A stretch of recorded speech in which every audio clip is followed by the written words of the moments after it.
Le football féminin a connu de nombreuses épreuves. Aujourd'hui, il est très populaire, mais ce ne fut pas toujours le cas. Voici son histoire.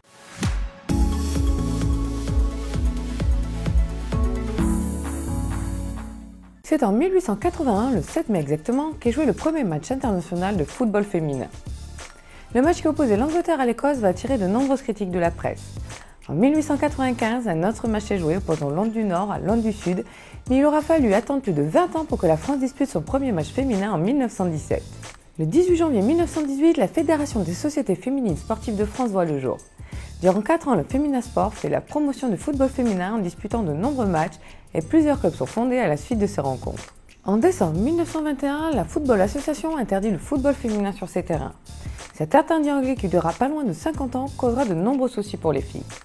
Certains diront que le jeu des filles ne vaut rien, d'autres auront même des paroles plus fortes comme celle d'Henri Desgranges qui dit qu'il est intolérable que des filles jouent au football en public. En 1932, le football féminin meurt en France et en 1933, il est officiellement radié des sports. Fort heureusement, les Parisiennes continuent de faire des championnats jusqu'en 1937.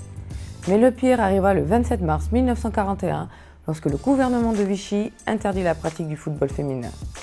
Depuis 1947, plusieurs tentatives de relance du football féminin échouent.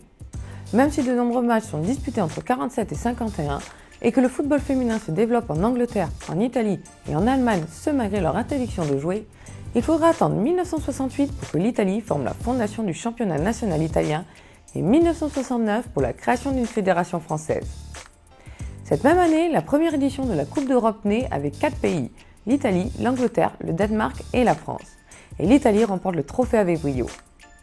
L'année suivante, la première Coupe du Monde est jouée non officiellement. Ce n'est que vers la fin des années 80 et début 90 que l'UEFA et la FIFA finissent par admettre qu'il faut une place pour le football féminin et ils créent la Coupe du Monde de football féminin et un championnat d'Europe de football féminin officiel. Aujourd'hui, le football féminin est reconnu.